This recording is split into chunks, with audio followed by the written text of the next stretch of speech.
It's the Black Real Estate Dialogue. Tune in. Tune in. Tune in. Tune in. Hi, everyone. Welcome to another episode of the Black Real Estate Dialogue podcast. If you haven't already, please subscribe, leave us a rating and review on whichever platform you're listening to this on. Also, if you want to join the Bread Real Estate Investing community, you can do so for just $1 for your first week. Go to blackrealestatedialogue.com or click the link below in the show notes. Very excited for this episode today. Here with me, I have a great brother, Jude Bernard, out of Brooklyn, New York. Jude, thank you so much for coming on the show tonight. Oh, thank you for having me, brother. I appreciate you. Definitely. So to start off, let the people know who you are, where you're from, and what you do. Yo, what's going on? What's going on? It's your boy Jude Bernard here, live from Brooklyn, actually here in the Brooklyn Bank. I am a real estate investor. I am a real estate broker. I am a real estate landlord, developer. What else? What else do I do? I'm a licensed general contractor, all around land hustler. I'm out here just trying to. Oh, I'm a philanthropist as well. I run a nonprofit organization. It's called the Brooklyn Bank, based here in Brooklyn, focusing on financial literacy, economic empowerment, wealth equality, and all that good stuff. So that's who I am today. Love it. Great introduction. So talk to us about what it was like growing up, what you saw, or maybe what you didn't see that ultimately shaped your view of what it meant to build wealth. First of all, I won't say that I'm not gonna kick it like one of those rap songs, like everybody was dirt poor with no cereal with no milk and all that other stuff. Nah, I was never. We were lower middle class, but I never felt that I was poor. I didn't have everything I wanted, but no one that I knew did. So mom worked at a hotel cleaning. She was a housekeeper. My dad was a cab driver. Very typical Haitian, first generation Haitian household type thing. I went to private school. Had one pair of sneakers that I rocked the whole year, but it was my normal. I really did not know how the other half was living until I kind of got to college, and I saw like influx of people. People had nice cars and nicer things, and I was just like, oh wow, I want some of that. And especially in the early '90s, being subjected to the bad boy era of music videos and stuff like that, and it just lets you know that there was a lot more out there. There's a lot more wealth and opulence and stuff like that that once you were just chilling in the hood, you just didn't see. So once my eyes became open for stuff like that, I wanted it. Just like we all do. Like you never know what you're missing until somebody showed it to you. Yeah. So that was basically the first thing for me. Started working at an early age. Started running the streets at a fairly early age, and realized sooner, luckily for me, sooner than later, that I wasn't built for the street life. So I had to find a way to get me the things that I wanted, the legit way, because I wasn't built that way. Definitely.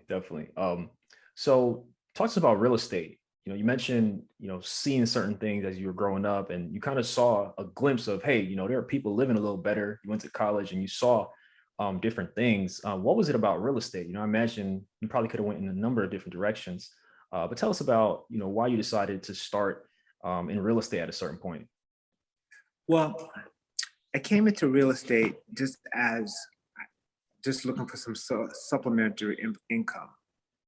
My goal was I was just trying to get $500. I wanted $500 extra dollars a month, and if I was able to get that in real estate, that'd be great. So my first introduction to real estate was someone that I went to school with actually pre-qualified me, by asking me some qualifying questions. How much money I made, how much was my credit, what was my debt like. And next thing you know, they were signing me up for, you know, a pre-approval, running me through the process. And then I got my first property, FHA property, and then took it from there. Got it. Got it. So for those who maybe are not familiar with your story, haven't heard you on other platforms, you use quite a creative strategy to come up with the funds, I believe, yeah. for your first Exactly. couple of properties. Can you talk to us a bit more about that? Well, one of the things that's super important, that you always have to be creative to get your deposit. Whether it's friends and family, whether it's business credit lines, whether it is whatever. What I did, I used what was available to me at the time. I was in school, so what I did was I took out some student loans. So, and I used those student loans to put down, used as a down payment for my first property. Um, it was basically about a $12,000 student loan. Put the rest, the other $3,000 that I needed to close, I came out of pocket for that. And so basically, I got into this game using my student loan money. Definitely, definitely. No, that's probably got to be the most creative strategy I've heard of. But I don't know if somebody heard me tell this story before, but I've been told that recently. It says on your student loan applications, when you're taking the student loan, that it has to be used explicitly for for for school intended purposes. So I don't know if I messed up the game by telling this story too much in public. That's crazy. That's crazy. Um, I mean, if you think about it though, it's like whoever benefits from people taking more loans. So why do you care? Why do they care how people use it? Isn't it funny though, that they will just give a 17 and 18-year-old hundreds of thousands of dollars in loans? Mm-hmm. Just sign right here, no questions asked. They don't want to know how you're going to pay it back. They don't want to know how any of this. But like, you got to jump through hoops to get a property. You know what I'm saying? Yep. Like, it's. I kind of think that sometimes it's intentional. Mm-hmm. Like, it's easy to get a car. It's easy to get a car. It's easy to get student loans. It's easy to get just about anything that's a depreciating asset. But the things that you build wealth with, those are the things that are scrutinized the heaviest. Yeah, I Make you say, agree. Definitely. No, I agree. I agree. It's very straightforward even how to get a student loan. Like if you can't get public, there's plenty of private you can get. Um, but most people are not familiar with the process of even how to walk into a bank and figure out what you qualify for and all those things. So I definitely agree with you there. Yeah. So what were those early days like as a property owner, pretty young? Was this a multifamily property and you had tenants as well? Yes, exactly. What I did was, I actually was living at home, still living at home, when I got the first couple of properties, and I didn't know what I was doing. I didn't. I didn't know how to deal with tenants. I didn't know how to properly vet contractors. I didn't know any of that. I didn't know what was necessary. What was necessary maintenance, what was preventative maintenance. So I just thought, I buy the building, the people live in the building, they pay me rent, and that's it. Like, it was a learning curve. And one of the things that I realized very recently, actually, I realized that it is a process, right? You need to learn on these small deals. Um, you need to acquire these lessons on a small deal, so you could take them, so you could make the mistakes on the $50,000 deal, so you don't make them on a $100,000 deal. So you take the knowledge that you've gotten on the first deal to the next, and then you take the knowledge that you got from that deal to the next, and so forth. You're constantly building, and it's super important that you go through the steps of so many times people take a course, or they watch something on YouTube and they're just like, all right, cool, I'm ready to jump into this $10 million deal. You know, so that's one of the best things that I think that ever happened, is the fact that I got started so early, and I just kind of went step by step each rung of, each rung of the staircase to get where I am today. Definitely, definitely. So when you think about those first couple of properties, what are some lessons in hindsight that you learned from those early experiences? Respect your tenants, very important. The properties that I purchased were like Class D properties, like they were terrible, you know. And what made the situation even worse was that I didn't at the time I didn't know how to speak to tenants. I didn't think about the things that I said before I said them. Um, I used to take things personal, but it's business. It's business for them. It's business for you. Um, that was one lesson. The second thing that I learned is that you have to have a plan. You have to have a plan of how you're going to acquire the property, how you're going to maintain the property, what's the exit strategy, you know, what are some contingencies that you have to have in place. Very important. People don't plan for the unplanned, but you have to learn to expect the unexpected. Um, and lastly, one of the things that I learned very early is that you have to have relationships. Like you can't manage this on your own. You need a team to build any kind of wealth or anything like that in real estate. You need your contractors, your lawyers, your accountants, your property managers, your fixers. The person that you could call when you get a fine in the city that you shouldn't have gotten. So all of these things were things that I did not have for the first couple of properties, which kind of made things go awry. Definitely, definitely. And then what part of New York were those first couple properties in? Southside Jamaica, Queens were the first couple. I got my first couple of properties in Queens, and then I actually bought a house in Queens that I actually lived in. And I was in Queens for about 4 years before I found out about Brooklyn. You know, that how Brooklyn was just popping. I think I didn't realize how much Brooklyn was popping until the towers went down in the World Trade Center back in 2001, and everybody just started. There was a mass exodus out of the city, and everybody just started to gravitate towards Brooklyn. So, and I was fairly young in the game at the time, so I was watching, my properties that I purchased out there go up like 25% a year for a few years straight. So Wow, that's incredible. So when it came to Brooklyn, you mentioned that there was like a turning point where you yes. realized, all right, I'm in Queens now, but Brooklyn's where I need to be.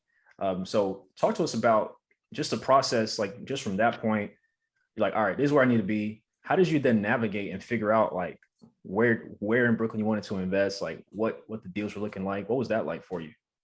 Um, well, you're from Brooklyn, so you're Yeah. pretty much aware like how things go, like from neighborhood to neighborhood, from the bridge all the way, all the way to East New York and Brownsville, right? Hmm. Um, when I got to Brooklyn, Brooklyn Heights, Brooklyn Heights was, always Brooklyn Heights, right? So the next neighborhood, going east was Fort Greene, and Fort Greene was starting to change.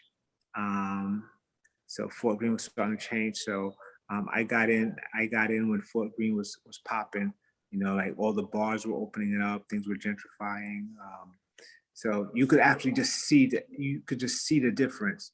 So and as it was going west, excuse me, as it was going east, different neighborhoods went from Fort Greene to Clinton Hills to Bed-Stuy to Bushwick and beyond. So it's basically just follow.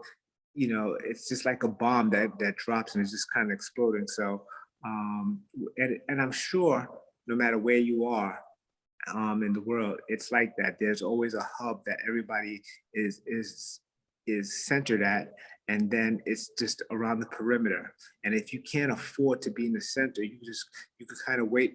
You kind of purchase around the perimeter and just kind of wait for things to get to you, which is the best way to do it. Because if you see the direction that things are going in, and you just sit there and wait for it, it's more profitable. Dennis Rodman once said that the reason he got so many rebounds is because he never really focused on where the basketball is. He always just focused on where it was going and made sure that he was there to catch it when it came off the rim. So that's the same mindset you got to have for real estate investing. Definitely, definitely. Can you take us back to the first deal you can recall that you did in Bed-Stuy, and how that came together, or I guess in the Brooklyn area? The first deal that I ever did was in Clinton Hills, and I still own that property as well. Nice. It was a referral from a broker. He was actually I had actually retained him to find me a bar. I was trying to buy a bar at the time because, as I said, everyone was just gravitating to Brooklyn at the time and wanted to hang out in Brooklyn. So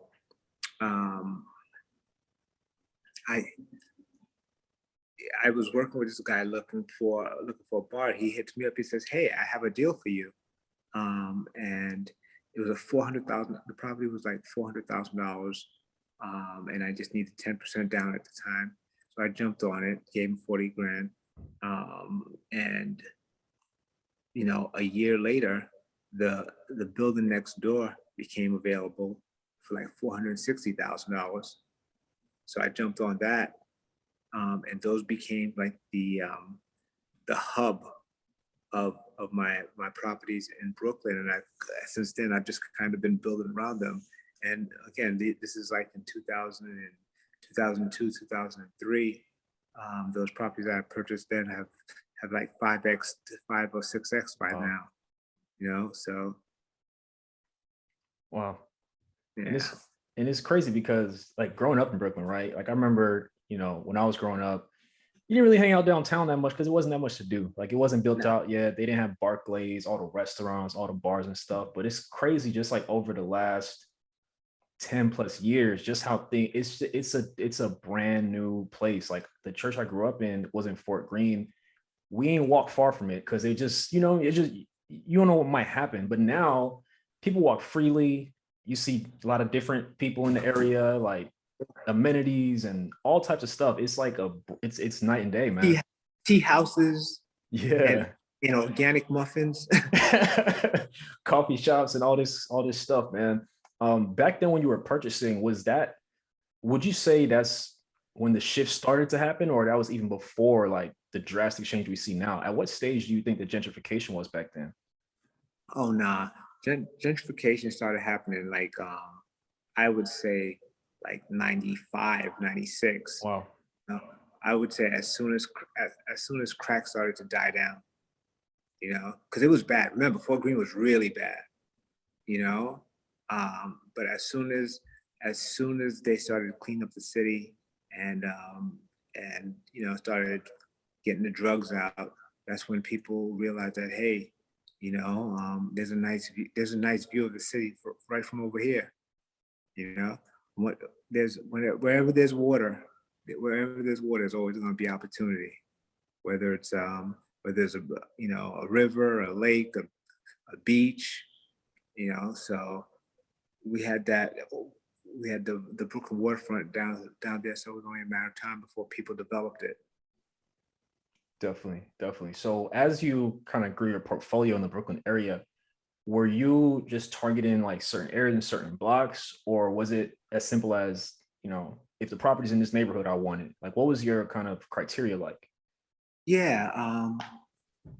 Well, back then I danced around with a lot of different areas too, because I used to buy properties in Albany. I used to buy properties in Baltimore, Miami, upstate New York.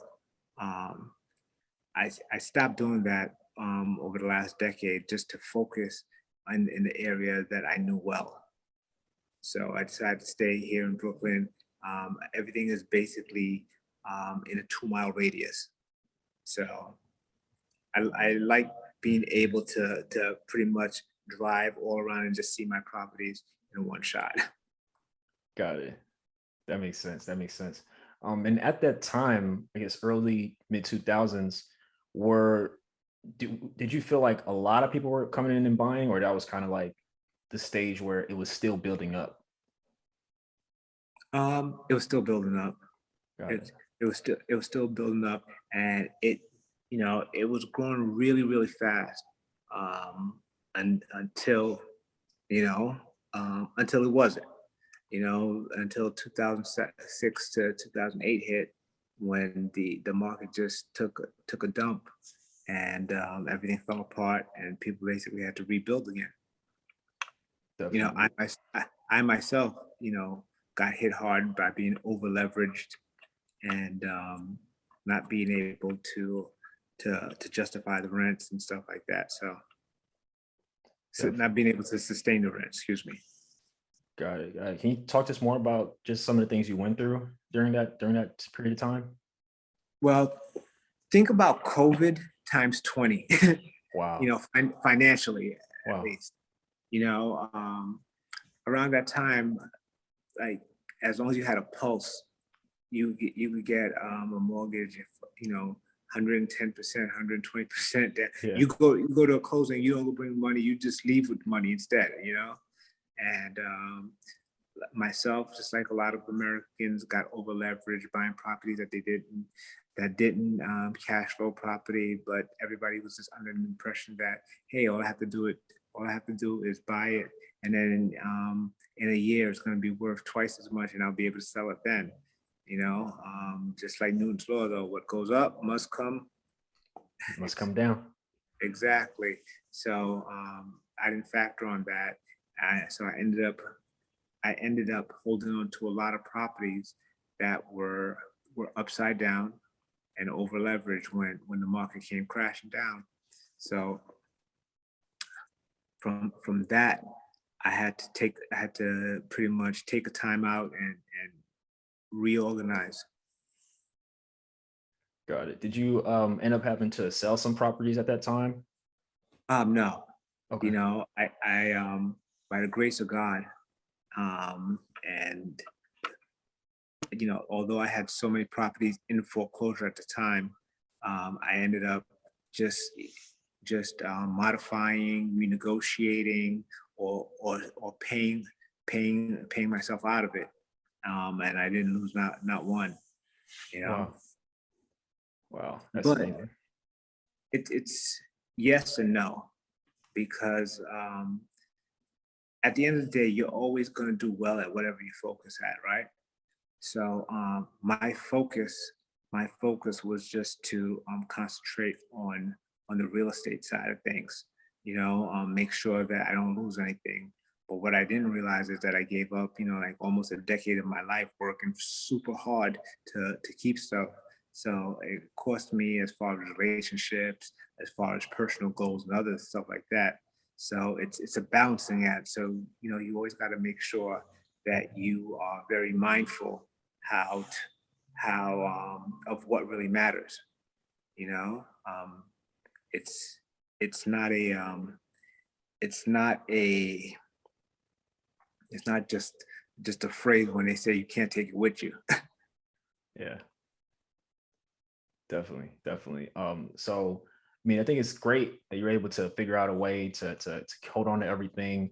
How did you move on from there? So like once things, I guess, normalized or got back to as normal as it was gonna be from that point on, um, did your approach to real estate change? Just learning about like being properly leveraged, just seeing like the financial crisis and what happened. Like, did your strategy and approach change at all after that? I feel I'm a lot more careful these days. I'm a lot more diversified. Like, I don't put all my eggs in one basket, um, and I'm a lot more cautious, and I make sure that I underwrite my deals a lot stricter these days as well. You know, because I am aware that a 25% correction could come at any time. And if your property, like, cash flow is very important. So you have to always make sure that the properties are cash flowing, because appreciation is not it's not a strategy. People think people say that, yeah, that's my strategy. No, it's not a strategy if you're waiting for something that you have no control over to happen. I could understand if it's forced appreciation that you do through renovating a property or adding value to it that way. But to just simply think that you are going to, get a property and do nothing to it, and then it's going to double, it's a recipe for disaster. Definitely. And I'm really glad that you said that because, people in expensive markets, that's the assumption, right? The assumption is that my property value is going to go up. So I'm going to just buy this house because it has to go up. I live in a coastal market. I live in Miami. I live in Seattle. I live in LA. It's got to go up. But, to your point, we don't know that, right? So we don't know nothing. We don't even know what we don't know. So it's super important that we be very pessimistic. Like we have to prepare for the worst, but strive for the best. Are you looking for a community of like-minded individuals and access to experts in real estate? Yeah. Are you interested in real estate but need more support and guidance? You know who it is? The Black Real Estate Dialogue presents the Real Estate Investing Community. No matter how much or how little real estate experience you have, we've created a community for you because your perspective is important.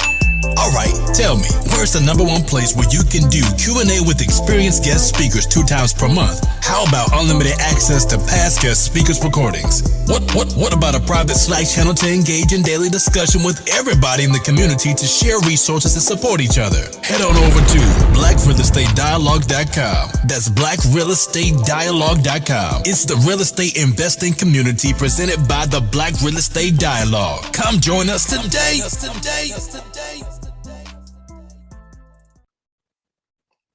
Definitely.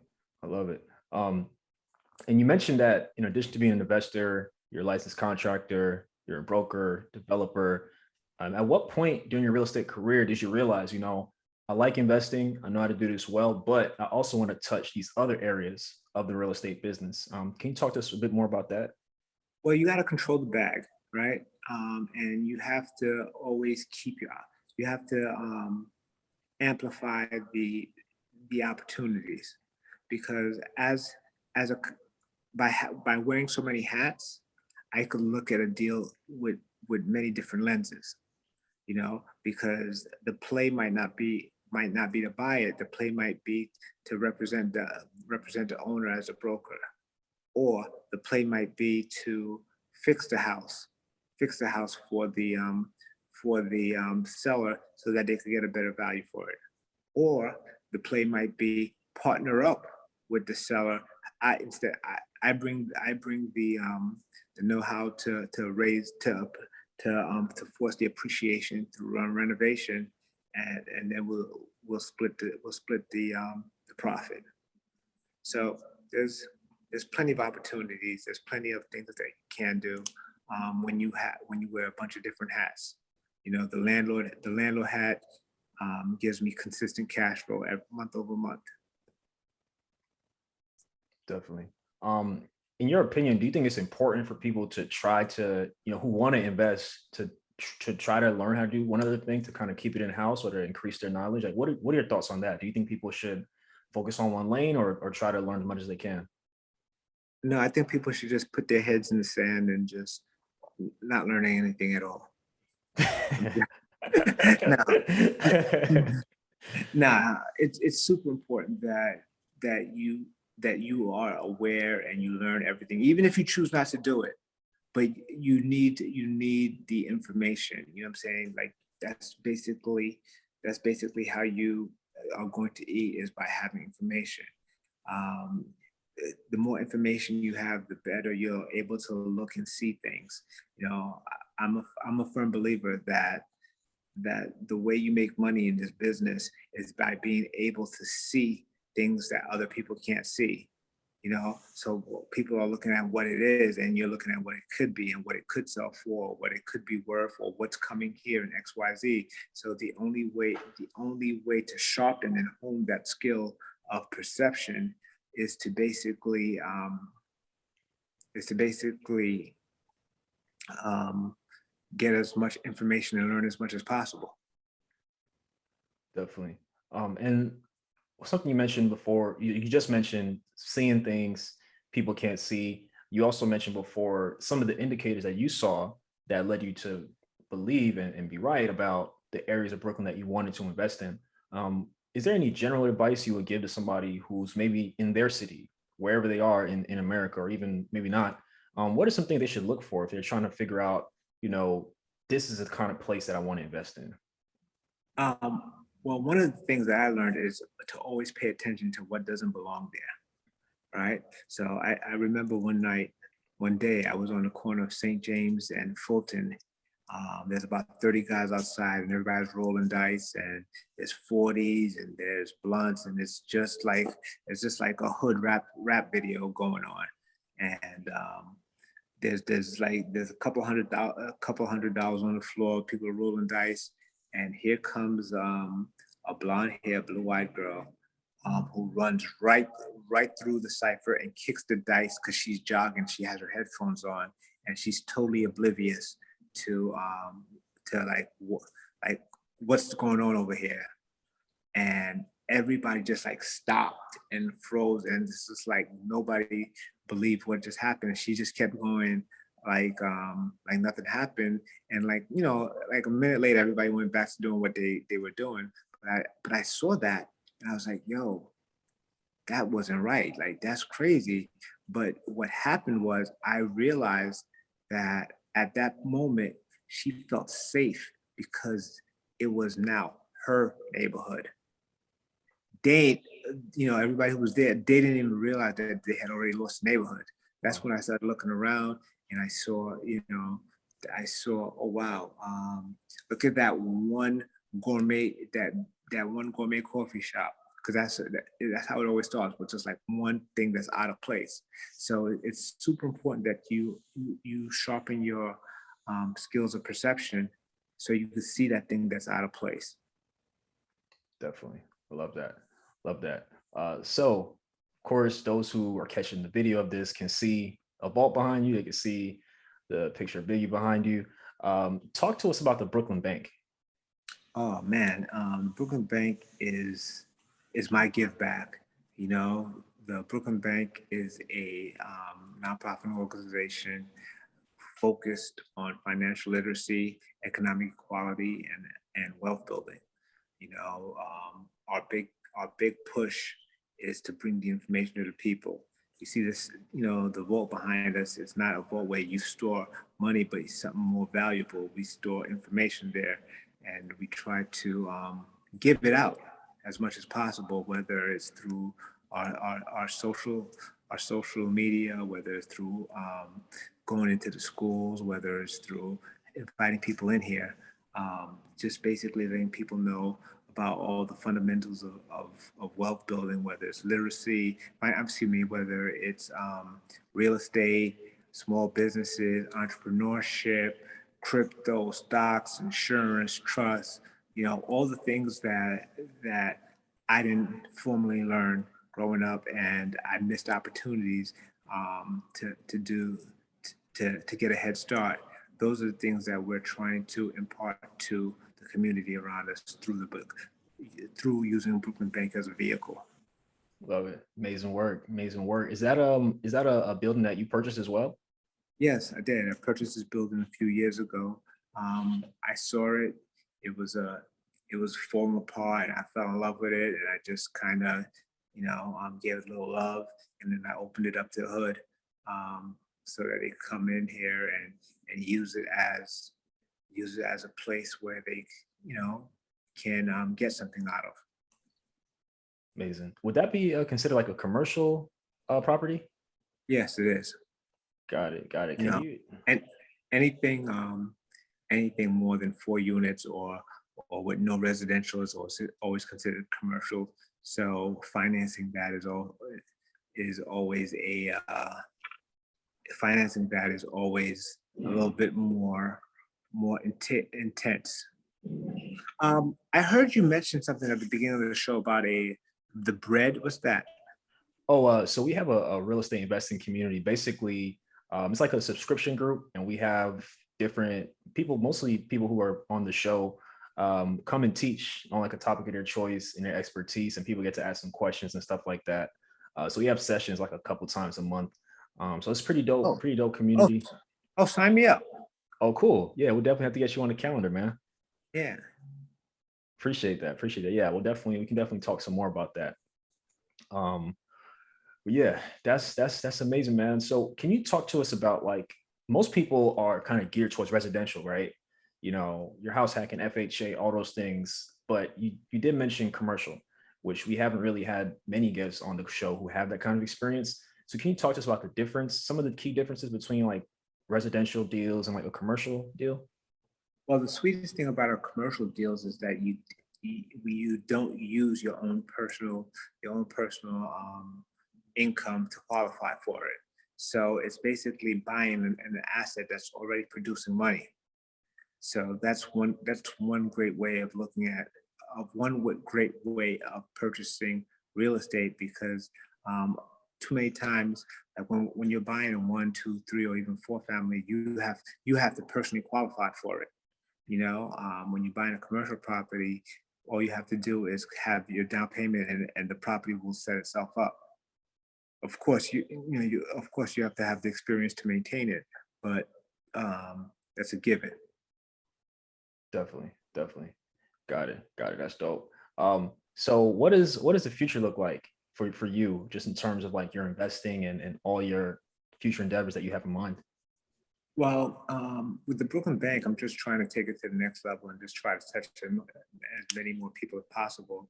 I have a few people coming in the next couple of weeks just to kind of share a little wisdom with the community. I'd like to take the social media platform a little bit further. For me as an investor, I'm still looking for great deals. I'm always looking for great deals, so I'm always looking for partners. I'm always looking for investors. So um, if there's anybody out there who has a deal, or if anybody who would like to invest in any deal that I have, holla at me. Um, but the future for me is just to constantly grow my portfolio slowly and surely. Definitely, definitely. And then over the years, have you gotten into other entrepreneurial ventures in addition to real estate? Yeah, like I used to own a Indian hair import company. Um, I own event spaces. I am signing partners in a couple small businesses. So I diversify. I like to. I don't put all my eggs in the real estate basket. I'm involved in stocks and crypto and like like um like appreciating assets like art and stuff like that. I'm very much into that. So you gotta diversify. Definitely, definitely. And where does your portfolio stand now? Roughly like how many units do you think you have these days? I have about probably have about 30 or 40 doors, but very high end doors. Yeah. You And know, I, they're, all in like mostly in New York City, right? yeah, all in New York City. Got it. Got it. So that's got to be worth like tens of millions of dollars at this point. I'm I'm doing all right. Yeah, I have no doubt. I have no doubt, man. We won't put you on blast. Um, but yeah, this has been a great interview, man. Just thinking about how you started. I'm pretty sure when you took out that student loan to pay for the property, I'm pretty sure you had no idea things would develop how they did, and you would be where you are right now, huh? Not not in my wildest dream, which I tell everybody all the time. You never really you can't tell how it's gonna go looking forward. But when you turn around and you look back, you see how it all plays out and how everything just works out the way it's supposed to. like you are always where you're supposed to be. So never feel that you're not moving fast enough or you're moving too fast. Trust me, you're right where you're supposed to be. And when you get there, you'll be like, oh wow, me losing my job, me breaking up with my girlfriend, me losing this deal, all worked out. All those were necessary steps to get me to where I am today. Definitely. And there's one thing that you mentioned that I don't want to gloss over. You go on social media, obviously it's a highlight reel, everybody, we're promoting our stuff, we're trying to, gain following, so on and so forth. And people feel like they have to be an overnight success. People feel like if I don't get 20 doors next year, I'm a failure. But you mentioned you want to continue to grow your portfolio slowly but surely. Can you talk more about why you chose that strategy? I personally think that's a great way to go, to be more calculated with it than just throwing caution to the wind and buying anything. So can you talk a little more about that? Well, like I know every one of my tenants, and I know that's just my thing, right? But I know every one of my tenants.